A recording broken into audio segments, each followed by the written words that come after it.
Good morning and welcome back to the Closers Inner Circle podcast with your host Denise Griffitts and Bengay III. We have made it to week 12 of our Sales Infiltration Masterclass series, and we're not done yet. And the insights just keep getting sharper. So in this episode, we're diving into the chapter beginning again on page 257 of the Closers Part 2. It's a pivotal section that takes us even deeper into the psychology. That's important, write that down. Psychology of advanced closing and the dynamics of high stakes conversations. So, if you've been following along with us from the beginning, you know how each week builds strategically on the last. And if you're just joining us, welcome. You can absolutely start here, but we do encourage you to go back and listen to the earlier episodes. Since we're in 12, you can spend a weekend listening to us.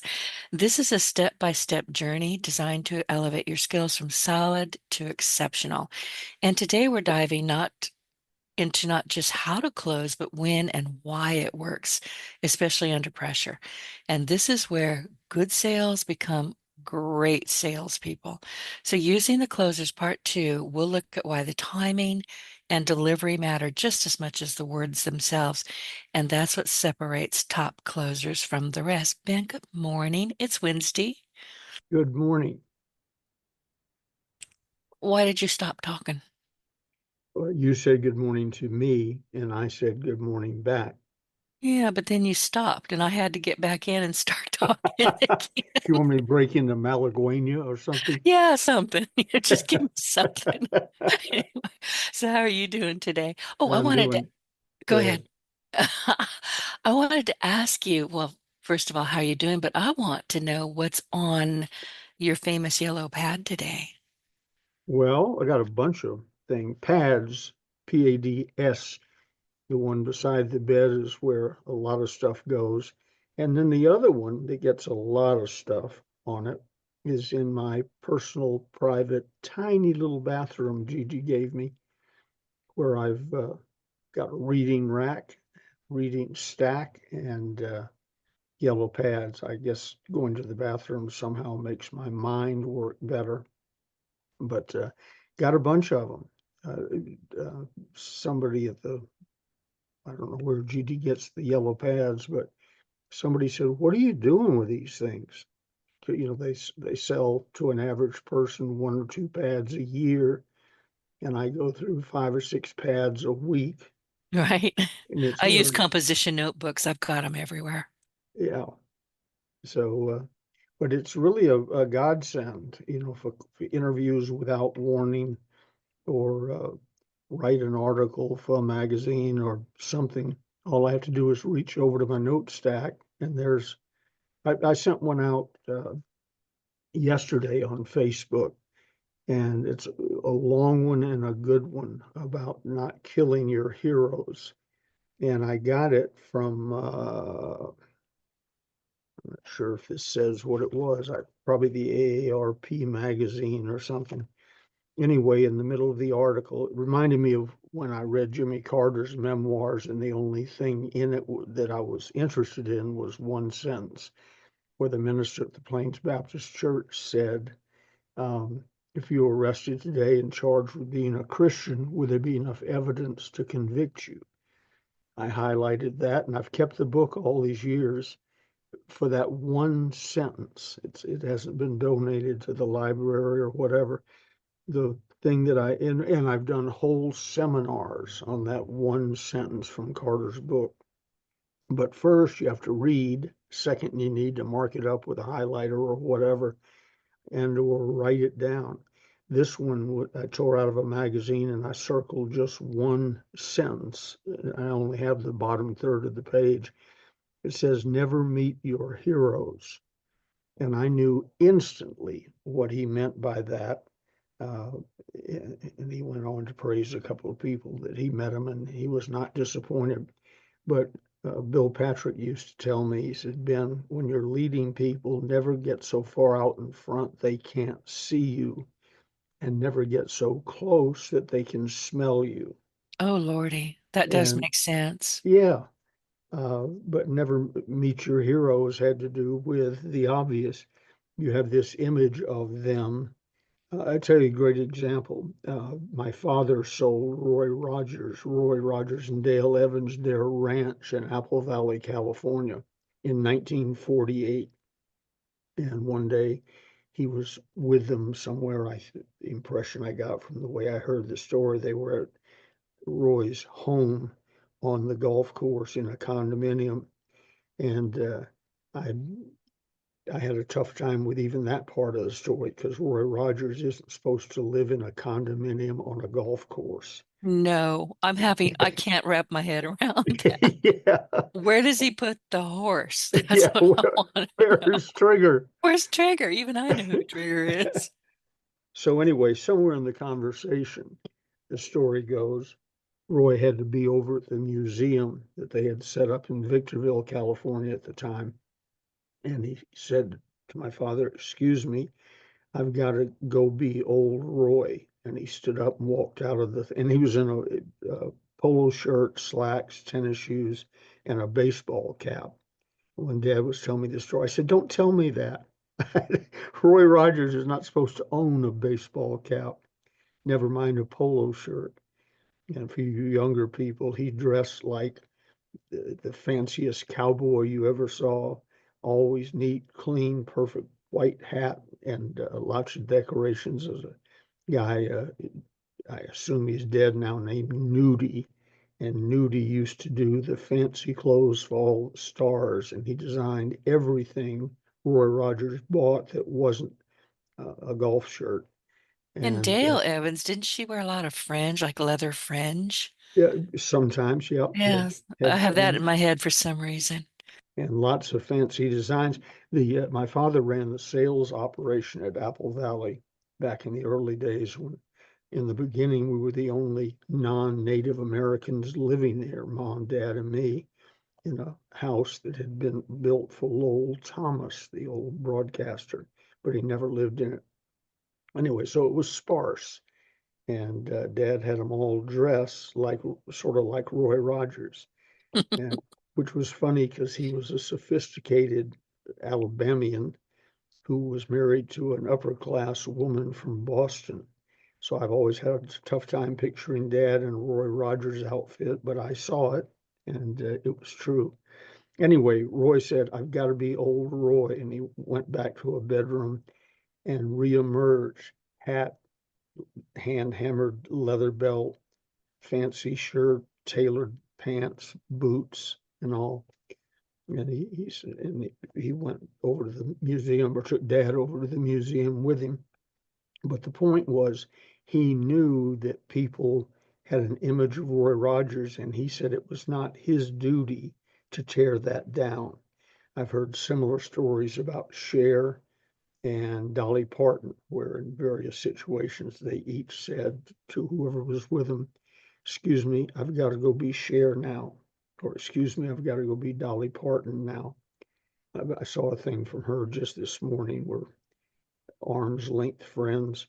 Somebody said in an audience somewhere, "Ms. Parton, how long does it take you to fix your hair?"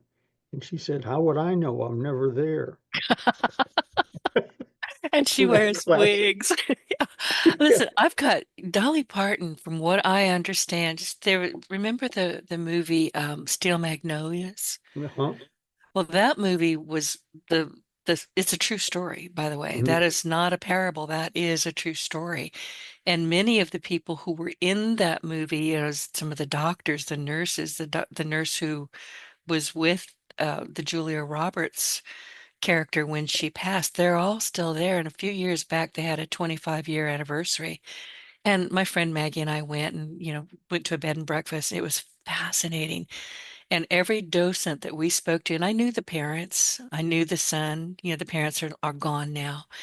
And I mean, they would tell these stories and they loved Dolly Parton. Mhm. They said, look, with her, what you see is what you get. And a lot of the wealthier people in this little town of Natchitoches, it wasn't Chicopin, it was Natchitoches.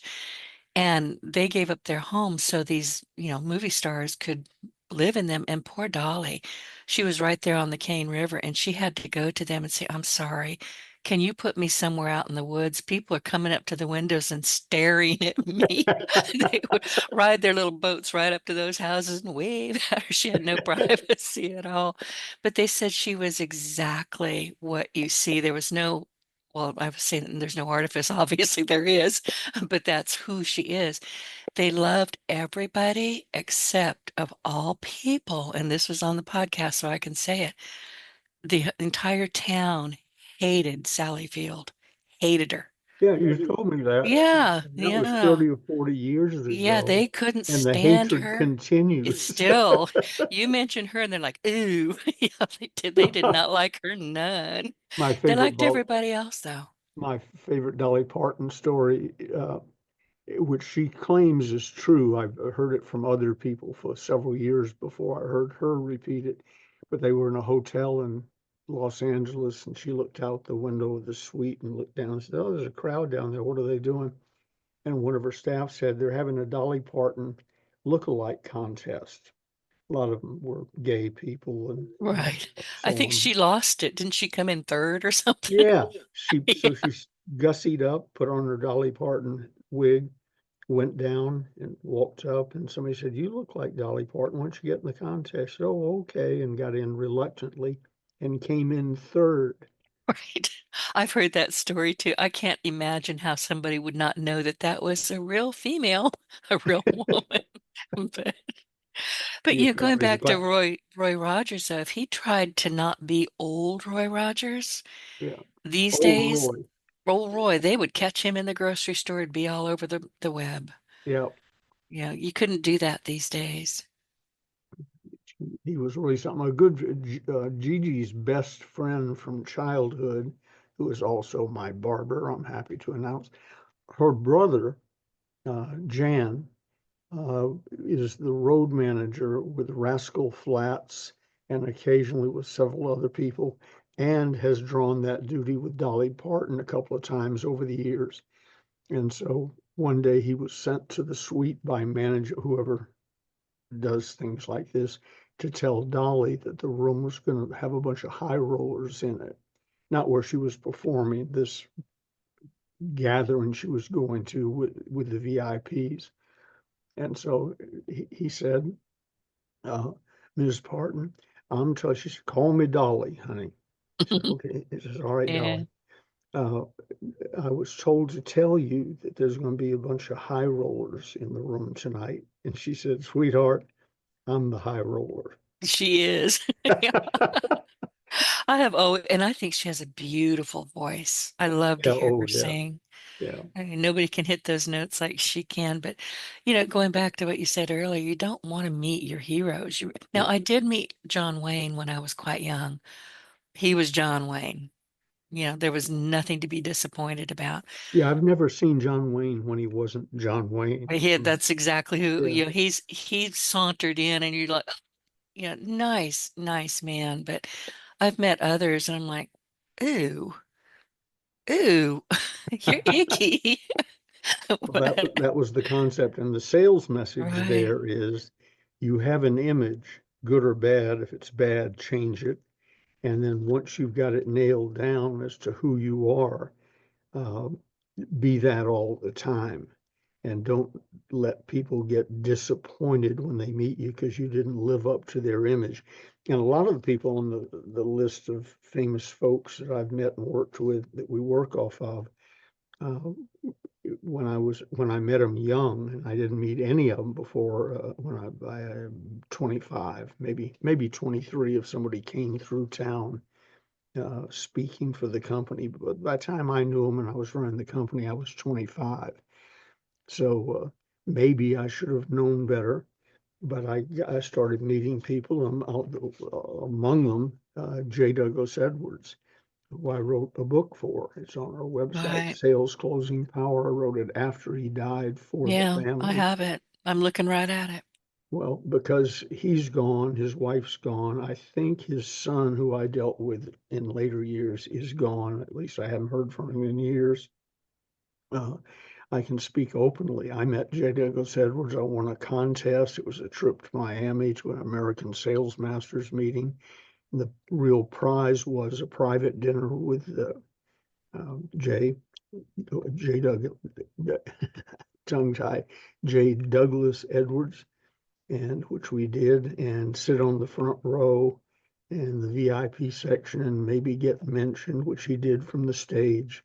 And I tell the story in the book. When we got in the dining room, the uh, we'd already chatted for a minute, and he said, "What do you want to do?" I said, "I want to be the best salesperson I can possibly be, and I'm glad I won so I can spend some time with you." And the waiter came over and said, "What do we have tonight?" He said, "Just 2 glasses of water." And he gave him $100 bill, which would be like 1,000 today. This was years ago. He said, "Just keep the water glasses full. This this young man tells me he wants to be a salesman." And he looked me dead in the eyes and talked about, gave me a sales seminar for, I don't know, 2, 3 hours till the vacuum cleaners came on. That sound you hear if you stay too long in a bar and they don't want to tell you to leave, they just turn on the vacuum cleaners. So I was impressed with what I'd heard. I was impressed with him that night. Thought he was a little rough around the edges, but as I got to know him, he was a jackass. You've Good from told the me that, stage. and I Yeah, just love the book that you wrote, but y the message yeah, was great. right, Uh, right. And that's what you told me because you and I were talking about this. I said, but man, I'm not picking that up in the book. But you were talking about how he presented, not mhm. how he really was, in your eyes at least. I don't think I've told you this one, but a bunch of us, Zig probably, and a lot of the people you and I talk about were having dinner one night somewhere in the southeast, and back and forth in one story, and everybody was a speaker, so that's sort of a hard crowd to work because everybody wants to tell their story. But I found a place to jump in, and I don't know what I said, but I offered something, and Doug said, and I was already starting to have my doubts. But Doug said, "Well, that's just because you're young. When you've been in selling as long as we have, well, keep in mind, although they were better known than I was, every single person at that table worked for me." Worked for you, Yeah. right? Right. He So missed that part, I didn't have to apologize to anybody for right? anything. But my father had told me always, he said, never hire a person till you've studied their fingernails. He was talking about men back then. Till you've studied their fingernails, the heels of their shoes, and you've taken them to lunch or dinner. The fingernails to see if they bit them, the heels of the shoes to see if they were run down, which would indicate maybe what they're talking about wasn't exactly true, or they would have had their shoes fixed, and then take them to dinner and see how they treat the wait staff. Exactly. And he wouldn't hire anybody who did. So with that in mind, and he's just sort of flared up in my face, I looked down. His fingernails were bitten to the quick. I'm surprised some of them weren't bleeding. And I leaned back in my chair and looked around. His heels were run down. And I don't remember anything really bad with a server, but he was sort of dismissive. When he wanted something, he wanted it now, and it wasn't please and thank you. So I thought, well, there's the profile Dad talked about. I think I'll call his bluff. And I said, Doug, why don't we do this? Hal Kraus with American Sales Masters was sitting there, and he knew more people than anybody I knew in selling. I said, Hal, tell Hal what product or service you would like to sell tonight, and Hal will arrange for us to go to that company, their local office, and you and I will each get a sample of whatever it is, get dropped off in a neighborhood, and the first person back to this table with the money wins. Doug started shaking. I mean, visibly shaking. And he said, "Well, I'm not going to do stupid tricks or something like Oh, that." That so was he had code major for, anxiety, I guess. yeah, that was code for he didn't want to be put in a situation to show whether he could sell or not. And looking back, he was probably sold, I think I dimly remember that he sold insurance in his youth, but we never talked about what he had done. It was only what he thought you should do. Oh, So there's an example of me getting too close to a hero. Jimmy Rucker, my running buddy, business partner, greatest salesperson I've personally worked with, everything that I complimented him on, he says, well, I got that from J. Douglas Edwards. And Hmm. I guess he must have made more of an impact on him than I did. And Jimmy wasn't at that dinner that night. He Mm. didn't see Right. Doug come apart.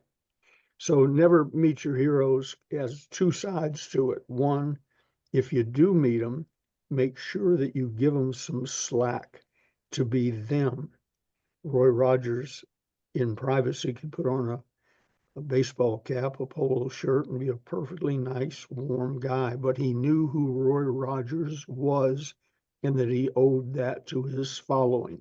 You, as a sales infiltrator, top quality sales type person, to you listeners, uh, develop what your image is and then live up to it.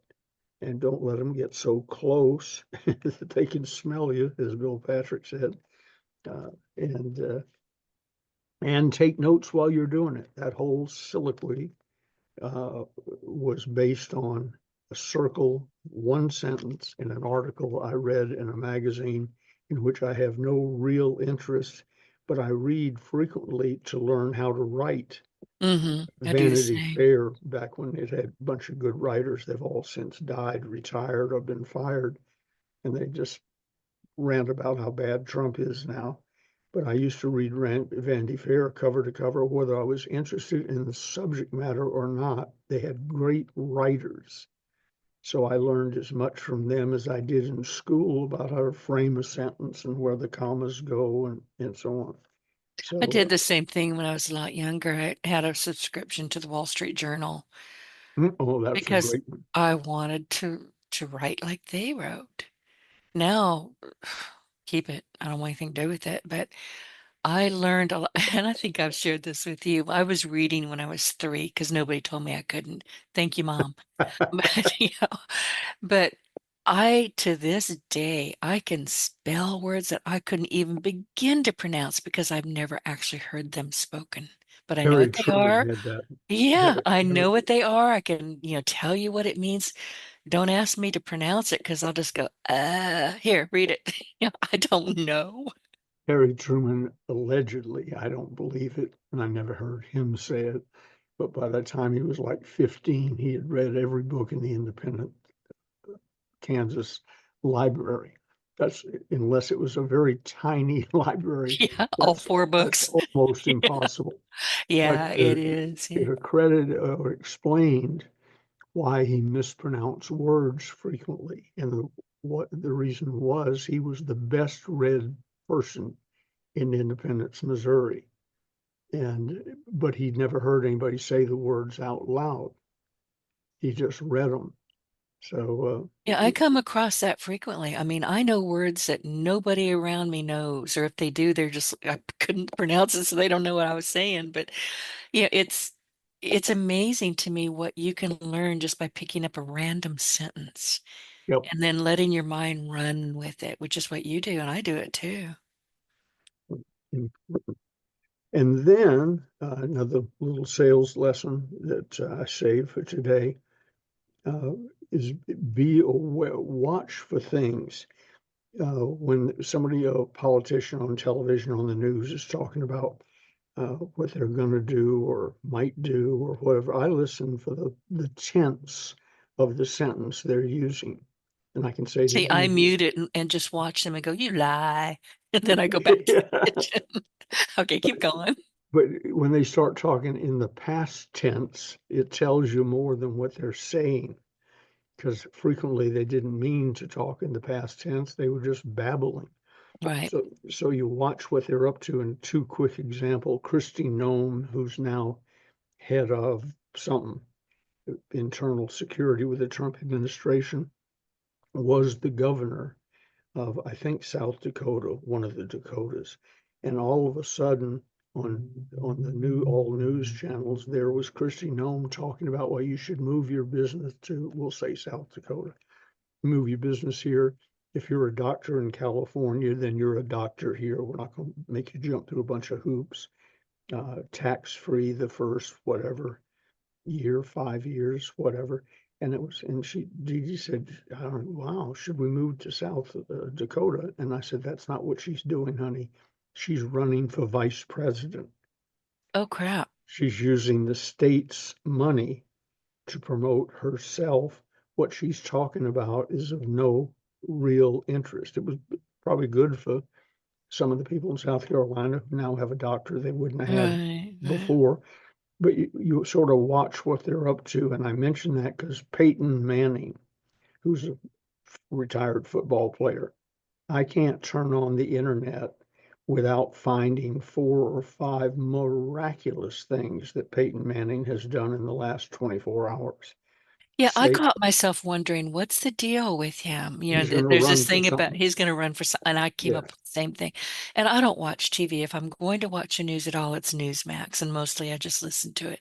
But you can't go on Twitter, you can't go on LinkedIn, you can't go anywhere where he's done something wonderful for children or dogs or I'm like, okay, that's Peyton Manning. I know of him because my friend Jim Tunney knew him quite well and, told me some great story. He liked him. He thought he was a great guy, but I'm thinking this is a little too concentrated for it Yeah. to He's just be hired, random. as Yeah. Christy Nome did, he's hired a PR firm. I don't know this, but I Yeah. know Yeah. this. He's hired a PR firm to enhance, not clean up, but enhance his image. And if I see it 3 times a day, and I'm not glued to the television or the computer, but if even I see it 3 times a day, he's up to something. I And had the same thing. I'm so glad it wasn't me just going, what the heck? Okay. Because I if, was. if we're still in bed, I turn to Gigi and I say, guess what Peyton Manning did today? And she said, I don't know, but I bet it was miraculous. So they And he is a start. nice guy for me by all accounts, but come on. Yeah, exactly. So the sales message in there is pay attention to your clients, your prospects, how they're conducting themselves, what they're saying, what tense they're using. And they used to be the old thing, but it's still very effective if you're selling cars.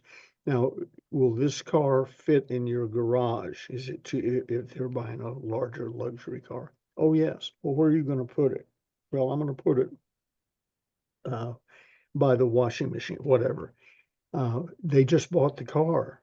If you're listening, they're already putting the car in their In the garage. They know, garage. yeah, they Right. know where it's going to go, and so And if on. the washing machine's in the way, it goes outside. Yeah, yeah, I Yeah, that guess. car is important. So anyway, those are just a few of them. I've got dozens more here that I've saved over the week, but probably ought to get into some of the people we were going to talk about today. Uh, Oh, and I wanted to go back again to Roy Rogers because that's fascinating. But I've noticed this, and I know you have because we've talked about it over the years, but people are seem to be having trouble finding their true voice. mhm. At one point they'll be, oh, I don't know, they're a guru and they're going to make your life all better. And then pretty soon they're doing something with AI. They can't seem to nail down who they are. And I'm going to warn y'all right now, if you don't know your voice, you better find it quick and stick with it. Right. You might adjust it and improve it slowly, one step at a Yeah, time, yeah. Because but we're not decide static. who you are.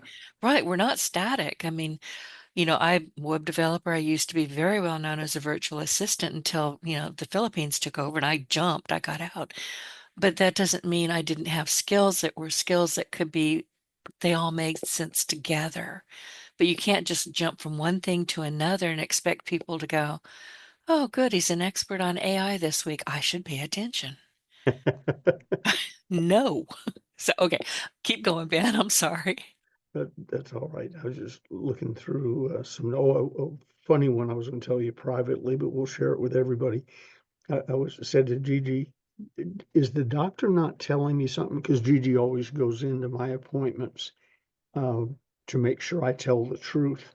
Because I'm prone to say everything's fine, Right. while I limped in on a walking stick, everything's good here.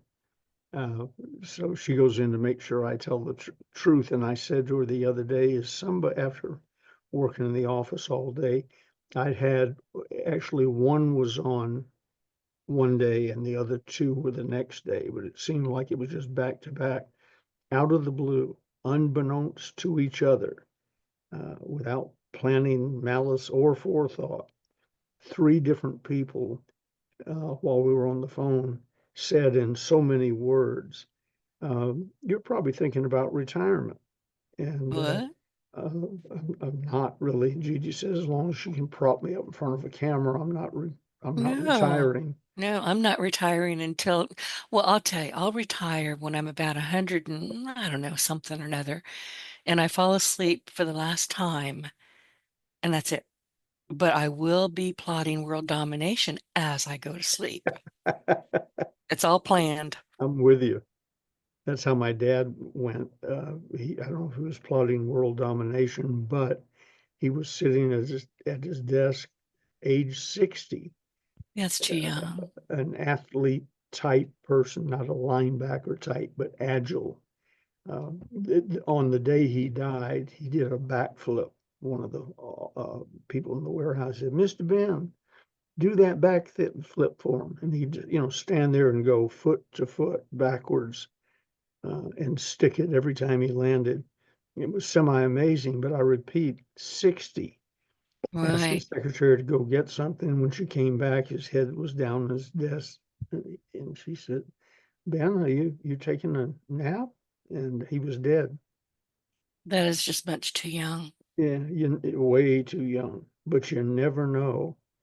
And anyway, the finishing up on that point, these three people, independent of one another, wanted to know if I wanted to sell the Closers series, Uh-uh. the National Association of Professional Salespeople, and the rights to me. In other words, I would be exclusive to them. They would book my whatever and so on. And to each of them, they took different turns at that point, but to each of them, I said, make me an offer I can't refuse. Everything except my integrity and Gigi are for Yeah, sale. So right. I haven't heard back from any one of the three, but I thought, I wonder if I'm starting to drool. You know, I'm sorry. they've watched I me on a didn't podcast and think he hasn't got long to go. I didn't mean to cackle like that. Sorry. It was involuntary. Well, So if and I'm anyone's part of that listening, stable, so if y'all want Ben, you get me too. So, if anyone listening wants to buy me, the National Association of Professional Salespeople, and or the Closers series, make me an offer I can't refuse. In the I don't meantime, think I'll they be thinking about, can. yeah, I'll be thinking about what am I going to do with myself? George Burns, the old comedian, was asked one time as he approached 90 and was still performing 5 times a week. They said, "Mr. Burns, are you ever going to retire?" He said, "To what?" Yeah, and he was God anyway. I mean, what else did he have to do? Yeah. So, What do you do after that? exactly. That's exactly right. Well, you're going to have to keep me posted on the closers. I mean, should I write 8 more books so we can flesh it out a bit? Yeah, But, that might not be a bad idea. And I'd like to uh, remind our listeners that the Closers Part 4 mhm. by none other than Denise Griffitts is on the way, and it will make you a super podcaster. I just read a new phrase today this morning, reading something that I had not heard before. Maybe I'm the last one to arrive at the party. Podguesting. Have you Yeah. heard that before? Oh, yeah. Okay. Podcasting and pod hosting. Yeah. And then there's the dreaded pod fade. Like, you get all excited, you start your podcast, you didn't have a plan, you don't know what the heck you're doing, and you get, oh, I don't know, 3 or 4 months in and you're done. It's gone. Hmm. It's over. You haven't made any money. Listen, y'all, you're not going to make any money with a brand new podcast. So just get that out of your head. But, yeah, there's podcasting, pod hosting, pod fading. Well, I'm embarrassed that I'm a partner with you on Wednesdays in one of the top rated podcasts in the world. And I was reading this and said, podcasting. That's good. I'll write it down and tell Denise. Well, Yeah, but apparently that's I'm a little late, huh? no, that's how you got start. That's how we started the closers because you were my guest Hmm. eons ago and you've been on the show several times. So Well, you were I was podcasting and didn't even know it. and didn't know it. Just like our first show, I didn't know it was our first show. I I know. thought we were just chatting. And Well, we then you were. began to wrap it up like it was a formal call, and I thought, oh my God, I'm how could just that anything? good. Yeah, I'm just that good. Okay, so who else did you want to talk about? You wanted to talk about somebody, and I have to tell you, I don't know who this is, which is kind of shocking, but Bill Gove. Who is Bill Gove? Well, Bill Gove was one of the fathers of modern public speaking, professional speaking, and there was uh, Webster and Lincoln and all sorts of people speaking. That wasn't new, but to get paid to get up and teach a lesson and go home was a new concept, and that was started by Bill Gove and Cavett Robert. Cavett being Yeah, uh, NSA, National Associate. yeah, Yeah, yeah, National, what? I can't remember National now. Association. Oh, No, that's National no, Speakers NSA. Yeah, Association. yeah. We talked about that last week because my friend again, Jim Tunney, was president at one time. Yeah, as I told you, that started when Cavett and Wade Cannon, who, if we get that far today, we might mention, if not next week. Wade Cannon and Cavett were in a bar somewhere, and I guess they borrowed the bartender's phone. This is before cell phones. And they called me, and it was rather obvious they weren't falling down drunk, but you can tell when somebody's had a drink or two and doesn't want you to know. They're sparkling, sparkling wit Yeah, they're that nobody appreciates but very them. sparkling. But anyway, they announced that I was going to be a charter member, one of the first three of the National Speakers Association, and they wanted me to send them $50, which would be like 500 today. So it was enough to pay attention. And Or the bar bill. yeah, yeah.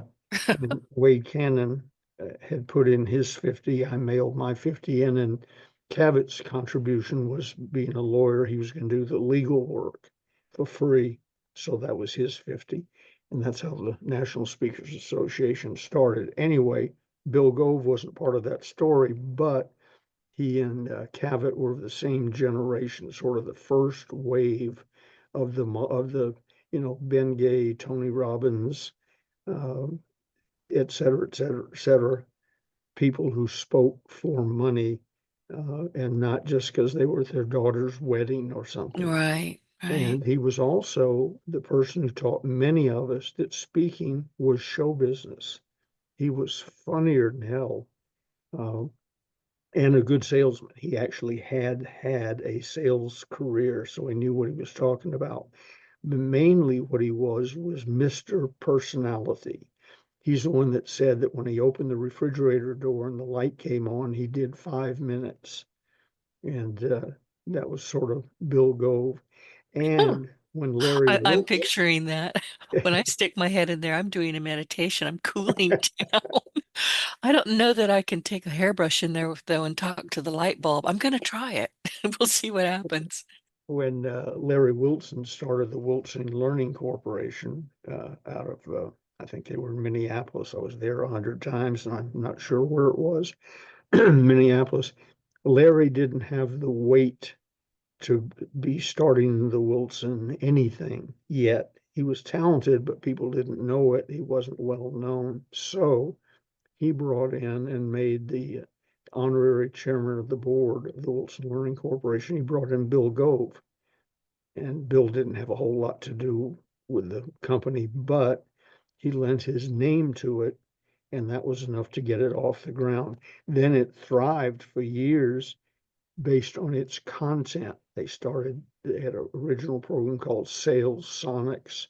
Everybody in Holiday Magic and all of our affiliated companies went through Sales Sonics. Then he changed that to uh, consultative, I think, or counselor, one or the other, selling, sort of the beginning of the touchy feely, really listen to them, pay attention type sales training, and went on to great success and died young. I mean, young's a relative term, but When I got the call, I was shocked. But Bill Gove and Larry were tied at the hip through Bill Gove's kindness and then Larry Wilson's sheer talent. And he gathered around him a bunch of people. I don't know if the Wilson Learning Corporation, under that name or some other name, still in business or not. To me, it was Larry Wilson. And when he died, I sort of drifted away. But he was really something and a good guy, and taught me a lot about speaking, not just speaking, but teaching. He was good standing on stage, emoting and running around and doing all that stuff you do when you're young. But mainly, he had an honest to God message. He's the one that created I Was at the Table when we did it, but it was Larry's initiative. The feel, felt, found. I know how you feel. Others have felt the same way. Here's what they found, or here's what Bob found, or whatever. That came from the Wilson Learning Corporation. And Bill Gove, who was not at the table that night, since he was chairman of the board, took credit for it, which Oh, I always felt like saying, "No, you weren't even there." oh, And nobody so, called him out on that? no, I don't know or care. Yeah. But it was funny that by coincidence I was at the table, worked on the phrase most of a day. Then it became so popular and used by so many people in so many situations. It got after a few years to the point if you said to a customer, "I know how you feel." He said, "Oh, and now you're going to tell me that others have felt the same way, and then you're going to share with me what they found." He ruined it. Yeah, and I thought to myself, popularity is not necessarily a good thing. No, kind of like you, know, like, and trust. That's you, but it's Well, been that was taken me so many originally. times. On the other Right. hand, somebody asked me about that the other day because somebody else wrote a book and they sort of get credit for it, and I forget who the other person is, but they were 20 Bob years. Berg. Is It's that who it Bob is? Berger. Yeah, I'm pretty sure. They wrote the book 20, 30 years after I started using it by just spontaneously. I remember when I blurted it out, I thought to myself, that's pretty good. Yeah, that's smart. I think I'll keep that in. And they reacted well to it. Right. And I But still use it. I used it long before I realized that you had largely coined it, and I still use it to this day. And when somebody called me on it, they said, well, other people said that's theirs. And I said, look, it may well have been. I'd like to inform you that when I came into the world out of my mother's womb, I didn't know a single word. So every word you've ever heard me say, I learned from a book, a teacher, or general conversation with other people. So I don't claim I'm the first. I one day was doing a seminar about goal setting, and somehow it just came to me. Rather than set goals, claim goals. Say, I am rich. I am this. I am this. And I did a whole thing on I am. And it became so popular that it became a speech that I gave. Bob Proctor worked for me at that time, and he loved it so much he wrote a book called I Am, not giving me any credit. Right. But anyway, I'm sort of thinking, why don't I get more bows for that? And then I discovered that I Am is the name of a religion with millions of people. I Am is mentioned in the Bible, the It concept. is. And I am means you're God, you're of God. Yeah. Well, So, yeah, that would uh, be tricky. I'm not claiming any of those things. It just seemed to me it was an easy way to move up goal setting from sometime in the future to now. And that was the I am thing, and it really caught on. But I mistakenly took bows for that for years because I thought I was the first person who ever thought of it. Apparently, I was late to the party. In my defense, though, I didn't steal it from anybody else. So that's Bill Gove, Larry Wilson, and coming up on Wade Cannon, who I mentioned earlier. He's one of the people with Cabot who called me to start the National Speakers Association. Wade was admired and loved. He looked like a movie star by everyone who knew him, but somehow he never caught fire. He never became Tony Robbins. He was just, to me, a very effective guy with the Wilson Learning Company. That's where I met him. He was a human behavioral scientist. I didn't know what that was, but it sounded very impressive to me because I knew I wasn't a human behavioral scientist. And he was a speaker and a mentor. And his wife, Barbara Cannon, was the head of training for American Airlines. So they were a heavy duty couple. Cute story about that. My wife at the time, my first wife, the late great Marcia Gay, and I took Wade and Barbara to lunch in a restaurant in San Francisco. I had worked at San Quentin and knew some fascinating people from my San Quentin days. And this lady came up to the table and said, "Ben, how are you?" And I looked up. I have face blindness, so I dimly remember. She looked sort of familiar. Well, it turned out she was a working girl for a friend of mine from San Quentin who was a pimp.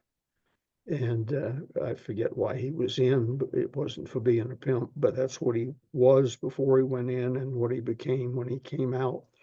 And Well, you got to do what you know. yeah, yeah, go back to the family business. Right. But anyway, there sits Wade, human behavioral scientist with all sorts of degrees. There sits Barbara Cannon, um, uh, head of training for American Airlines, all sorts of degrees. And she says to this lady, "Well, how do you know Ben?" She said, "Well, through a mutual friend, Joe Mack." And she said, "Oh, that's nice." And she said, "Yeah, I just do this." She was sort of apologizing to me. "I just do this part time, but it helps a bit." And Barbara said, "What do you do full time?" And she said, "I'm a prostitute." Hmm. And I thought Barbara was going to swallow her fork. She probably was aware there were prostitutes, but she had never knowingly met one, Right. I least don't of think I all have one. either. Yeah, and it was just like she was saying she was a barber or something. "I'm a Right. prostitute." And These days, I think you would say working girls, but yeah, I get it. yeah, it was really cute. Barbara and Wade being two of the more sophisticated people I've ever met. They're dining in an upscale restaurant in San Francisco and met their first whore. So And you used to spend time with a lady who was a madam, it was Sally Stanford. Sally Stanford. That's right. Yeah, she was San Francisco's madam. By the time I knew her, she had a restaurant in Sausalito called Valhalla, and I'd read about her. They did a movie about her and everything. But I walked into Valhalla one night with my wife, and there at the end of the bar, you went down a long side, and there was a corner. She was sitting right at the corner where she could watch the bar and the restaurant, and without moving. But decked out in jewelry. Objectively speaking, she was not an attractive lady, and she was a little long in the tooth. But by the time I met her, but she had a flair about her, and probably a $500,000 worth of jewelry on her. And there was no doubt in my mind. And she was sitting under a pin light. She knew where the lighting was in the restaurant and how to use it. And so I said to Marcia, "That's Sally Stanford." She said, "How do you know her?" I said, "I don't know her. I'm just telling you that's Sally Stanford. Has to be in this restaurant, in that place, dressed like this." In the upstairs window of her uh, restaurant was a red lantern. She never let that go. And she's, I love that she knew who she was and how she did it and what it did for her, and good for her. that's right. And she was proud of it. She was just a wonderful woman. And I love characters. So I went over, sat down, introduced myself. She was most gracious. And we became buddies, uh, laughed and talked about all sorts of things and so on. But we're sitting there, Sally and I are sitting there one day, and Marcia's in the restroom. And this lady came from the dining area and came up and said, "Miss Stanford, Miss Stanford, my husband says he knows you." And she said, "Really? What's his name?" And she gave the name Dr. somebody. And she said, "Huh, I'm pretty good with memory. I never heard that name before." She said, "Is he lying to me?" I said, she said, "I'm not going to get involved in that. I'm just telling you, I don't know him." And so the lady went away, either relieved or despondent, one or the other. And I turned to Sally and I said, "She honestly believes that you know her husband. And he told her that, and he's probably within sight of us. What's going on? And she said, Ben, if Marcia came out of the restroom right now and said, do you know Ben Gay? I would deny it. In my business, we don't know anybody. Nope, it's doctors. You're not going to get past a doctor or a priest. Ain't gonna happen. Yeah, That is too funny. I'm glad you brought her up. She was just a kick. I asked her one time because she was sort of run out of town, run out of San Francisco. The heat got too great, although, well, oh, I'll tell you a great story. A little side note on that too. But apparently, some of the people she knew well, the mayors and the councilmen and so on, had grown older and retired, and she didn't quite have the clout she had before. So pressure rose to get this woman and her working girls out of town, and they did, and drove her across the Golden Gate Bridge to Sausalito, where she opened up Valhalla and was probably as successful or more successful doing Right. that than she had been. But I said, how does it feel to be so famous and then basically run out of town? She said, well, it's like the man who was tarred and feathered and carried out of town on a stick, but between the front guy and the back guy. She said, were it not for the honor of it all, I would have just as soon missed it. Oh, She said, but I I see, actually understand that. she said, Okay. over here running my restaurant, they drive to me now. Uh-huh. A little side note, So and she was not forgotten. She was just displaced. right, relocated. There you go. Yeah. She was one day talking about some people. I'm a political junkie, and she dropped a couple of names of people. And I said, how do you know him? Let's say it was Dag Hammarskjöld. It wasn't, I don't think, but the one of the founders of the United Nations. She says, you don't know that story, Ben? I said, no. She said, the United Nations was formed in my parlor. They met in San Francisco in 1947 and 48 to form the United Nations. At night, after it was time to have a drink and relax, and that's when most of the work got done, they went to Sally's. And she said, I had world leaders sitting in my parlor. Sometimes we serviced them, but they were busy forming the United Nations in Sally Stanford's whorehouse. That makes perfect sense when you think about who the United Nations is Yeah. and who most politicians are. That makes perfect sense. I can't quarrel with that at all. Too Well, bad she you'll be couldn't happy find to a way know. to stop them. Huh? That's too bad she couldn't find a way to make them knock it off. Oh, But I have two different departments or things, but the same solution. okay. I think they ought to take the United Nations, the building, form the United Nations corporation, or we just keep it. We built it, we paid for it, We etc. keep it, Yeah. give it to the veterans who are homeless. I Well, mean, that would be, you're gonna make me look bad because that's probably a better idea. But my idea is there is no United Nations. You don't have the right to pass anything that affects anybody. no, It's they a don't. conversational society. So we're going to rent you space in this new building that's been here since 1948. We're going to rent you space because it gives you a place to gather and get to know one another, but you can't do anything official. And So you're going you, to pay your damn parking tickets. yeah, pay your parking tickets. You're no Right. longer a diplomat. You don't double park and get away with it, etc. But it puts you all in one place to chat. Now with Zoom, maybe that's not necessary anymore. But I've thought for years that'd be a great use. And now they're trying to break up the Department of Education within our own government. I have the same feeling. Uh, if Arkansas has a spot within that building now for their people, now the rent is so and so. And Alabama, do you want an office suite? Great, the rent is so and Hmm. so. And now you can hang out together and compare books and have cumulative wisdom. Got nothing against that. but you're not federal employees, you're And state employees. bureaucrats, right? Bureaucrats aren't telling you what to do. Right. And so on. So under a Ben Gay administration, the Department of Education would be where the Department of Education used to be, now a gathering spot for states. And over at the United Nations, it would be where the United Nations used to be, but a gathering spot for nations. But And see, they I probably, agree with all of this. yeah, I think they it's both need to semi be clever. completely, very clever. They both need to be completely dismantled. I've Yes. always thought this, but we're going to go back to Jimmy Carter and, God bless him. You know what that means in Southern, bless his Yeah. heart. Bless his heart. Yeah. We are running out of time. So who do you want to talk about next week? Well, I got lots of notes. Let's You just got pick lots. up Okay. there and plunge on. Okay. And tell them you're always nice enough to give me a commercial at the end.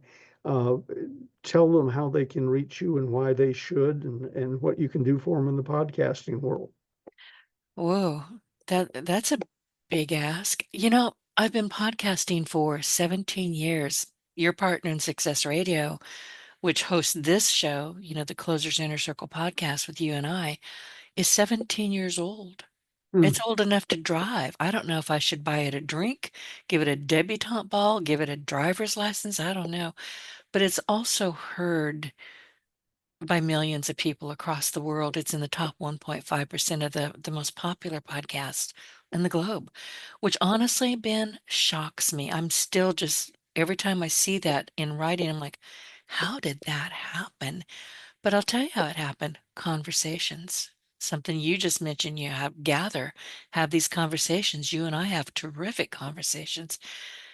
If you need to get your voice heard, and you should, especially if you're a small business owner, if you're an author, whoever you are, podcasting is, in my opinion, and this is a big part of the closers part four, podcasting is marketing 101. And it's only going to continue to get stronger and stronger and stronger. So I'm easy to reach. You can go to yourpartnerinsuccessradio.com. You can fill out a form there. You can call me toll free 888-719-6711. I'm consulting with people, I'm mentoring and coaching people.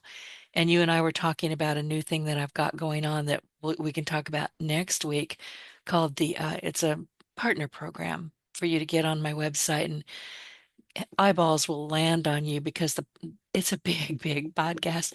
Anyway, that's what's going on, and I can't wait to get my book done and in your hands.